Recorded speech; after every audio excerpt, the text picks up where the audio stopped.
Canada is secretly letting war criminals into our country. Our revolving door prison system lets a woman out despite being convicted of a grisly, gruesome honor killing.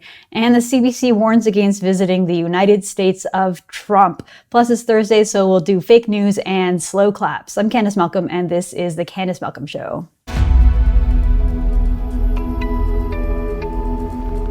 Hi everyone, thank you so much for tuning in. Things are going to change a little bit over the holiday. We're going to go down to one podcast per week, and we don't have an Ask Me Anything this week. We're going to do that next week in an extended version. So if you're interested in getting a question into that, don't forget to sign up for one of our clubs and then send a question over and I will answer it on this podcast. Now let's jump into the news. So this was a story over at Global. Global does a really good job of digging into these sort of immigration fraud, terrorism, and these kind of stories. And we had one that came out this week. Canada has a secret program that grants visas to war criminals, terrorists, and security threats. This is a really remarkable story, very, very worrisome. So the story is about an individual from Egypt who was a high-ranking member of Egypt's military when it orchestrated a coup back in 2013.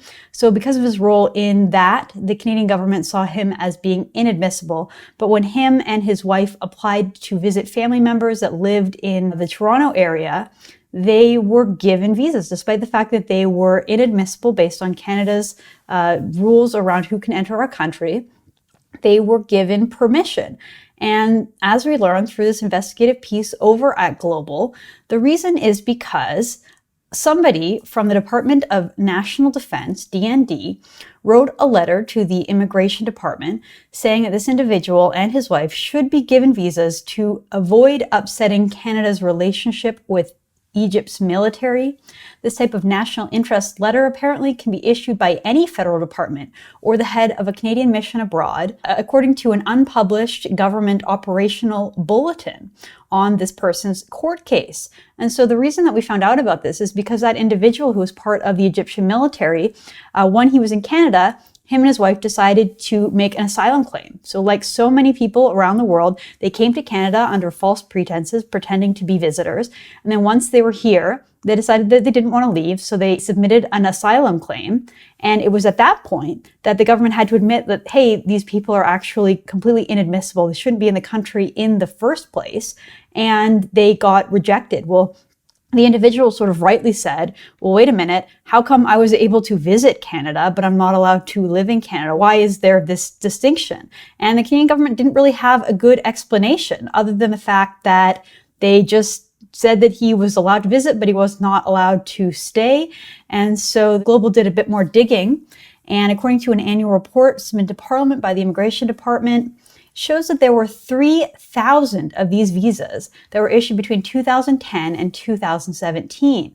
So again, anyone in the government can write a letter on behalf of someone, even if they're a war criminal, even if they're a terrorist, even if they're someone who is a threat to Canada's national security, saying, hey, you know, it would be in Canada's interest to not ban this person, to let them come into Canada. It's supposed to be for high profile people, but it is also given to other individuals. So talk about double standards. This is just totally shining some light on how reckless our government can be when it comes to who is and who isn't allowed in our country. Canada actually has some pretty strong and strict rules when it comes to preventing these kind of dangerous people from entering our country. And yet there are all kinds of exceptions, exemptions, and, you know, again, double standards that allow individuals to come in. So good reporting over at Global. The government needs to address this issue. This is just one of so many different examples of how individuals are able to get into Canada, how they're able to get past our immigration system. And again, people who ultimately pose a threat to our national security are coming into the country all the time. And here is an example. Moving on, this is just a really, really disturbing case. This is over at the CBC. Mother convicted in Shafia daughter's canal killings, granted a 5-hour escorted absence from prison. the Shafia murder case was a very high profile case that took place back in 2009, a decade ago now, in Kingston, Ontario. So this was an immigrant family that came from Afghanistan. We learned so much about this family through the trial. Basically, it was a polygamous family. So there was a husband and wife from Afghanistan. The first wife apparently was unable to have children. So as is common in their culture, the husband took on a second wife with permission of his first wife. And the second wife was the one who had the children. And then they all moved to Canada. And apparently their 3 daughters were becoming too Canadian. They were becoming too Western. And the father didn't like that. And so the second wife and one of the sons were all convicted in the murder of the first wife and the 3 daughters. Just a really horrifying case, incredibly sad. This is unfortunately common in some parts of the world. They call them honor killings because supposedly the women who get killed have hurt or harmed the honor of the family. And so we learned that this mother, who was convicted of killing her own 3 daughters and her husband's first wife, is allowed to leave prison. So this is from the CBC story. The Parole Board of Canada granted this woman who was convicted of these murders the ability to leave prison for a 5-hour escorted leave. Apparently she wants to visit the gravesite of her mother, who has passed away. But again, the idea that someone could just be let out of prison so soon after these horrific cases. And I just want to make one other point. If you recall, during the 2015 election campaign, the Conservatives kind of made a botched policy announcement. They wanted to introduce a hotline for barbaric cultural practices, and they kind of rightly got skewered in the media over it, and people thought it was horrible and that it was dog whistle politics and it was racist and xenophobic and all that kind of stuff.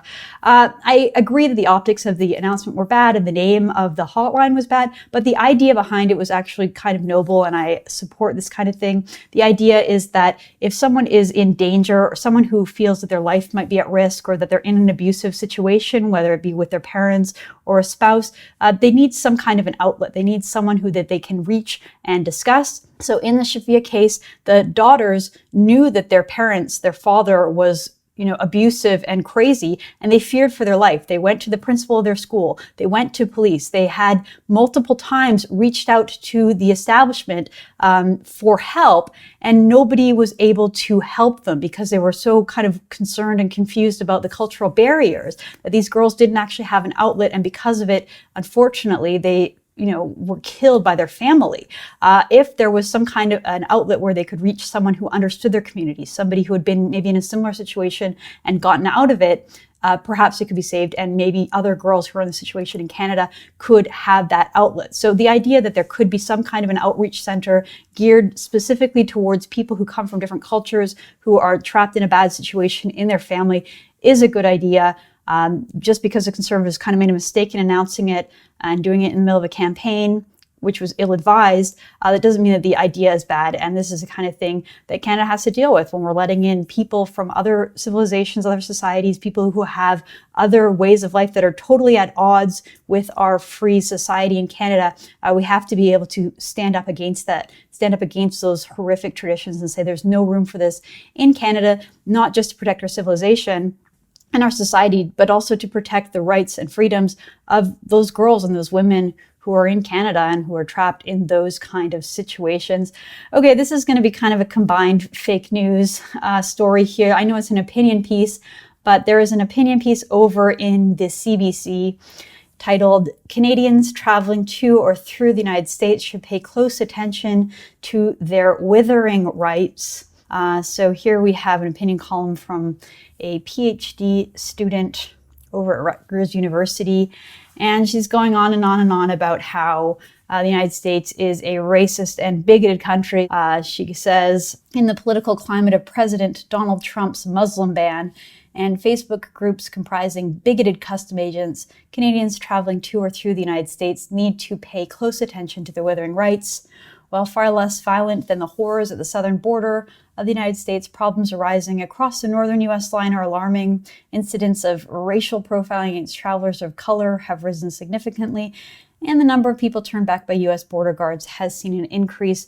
in recent years? Well, this is just a reminder that you don't have the right to travel to another country. Countries have the right to protect their borders, defend their borders, and not let in people who they don't want to. I think Canada should do a much better job of making sure that individuals who are inadmissible aren't actually allowed to come in. People who don't have visas or who are crossing our border in between points of entry illegally, they should be stopped. And this whole article, which is an opinion piece, but it's got, really a lot of sort of hyperbolic, over-the-top language in it. It kind of forgets the entire fact that just because you're a Canadian doesn't mean that you have the right to go to the United States. You still have to follow their protocols. You still have to be admissible. You can't break the rules. You can't just show up and demand your way in. You have to be respectful and follow their rules and be able to get in. So this is just a whole bunch of sort of scare tactics in the typical CBC manner, trying to make it seem like the United States has suddenly become a despotic, tyrannical regime just because they don't like the Republican president. I think it's nonsense.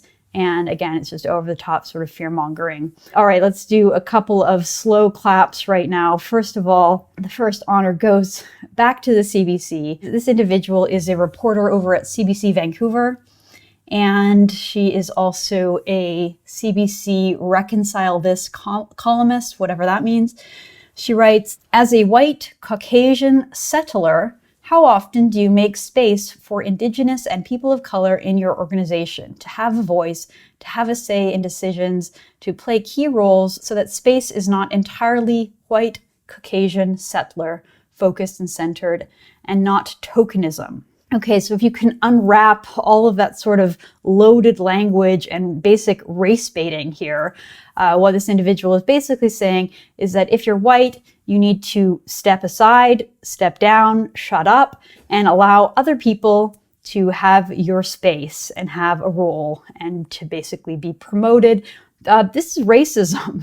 There's no other way to describe this. And again, loaded terms, really trying to divide people. The state broadcaster should serve a function probably of trying to unite Canadians. That's what we have in common. If we just separate ourselves into race groups and pit everyone against each other, it's not going to be long before we're just unable to live together in a society. And so instead of singling out people based on race and demanding that other people also get singled out based on race, but they get promoted, it's just incredibly divisive. It's very bad for our society. And again, it's kind of almost a little ironic that she's sort of looking down her nose at people that she calls settlers. But then if you're a person of color, somehow you're not a settler. So you're only a settler if you're white, but presumably people of color have also come from other countries to Canada. So how come they're not settlers too? I don't really understand the logic there, but it's just ideologically driven leftism, identity politics at its worst, and that's what we've come to expect from the CBC. Okay, one more slow clap, just because this is so hilarious. I mentioned this on my podcast last time, but I had to mention it again because it is hilarious. Greta Thunberg was traveling home and she took the train, and because she's a spoiled brat and incredibly entitled and has absolutely no gratitude, she tweeted this out: traveling on an overcrowded train through Germany, and I'm finally on my way home. She's got tons of luggage. She looks kind of comfortable there, but she's sitting on the floor and she's kind of making it seem like she's hard done by. Well, the train that she was traveling on, the Deutsche Bahn AG, the German train, tweeted back, "It would have been nicer if you had also reported how friendly and competent you were looked after by our team at your seat in first class." Okay, so Greta had a nice cushy seat in first class. She had train officials looking over her and making sure she was okay. And Greta instead decided to complain and talk about how the trains were overcrowded. Well, if Greta had her way, we would all be on overcrowded trains. There'd be no private cars and no airplanes, so the trains would be a lot more crowded. This is a sneak peek into the minds of the fringe far-left environmentalists. They complain about everything, and Greta has absolutely no gratitude for those who came before her. All right, I'm going to leave it at that. Thank you so much for tuning in. Again, if you want to get a question in the Ask Me Anything for next week, don't forget to sign up for one of our clubs over at tnc.news. Thank you.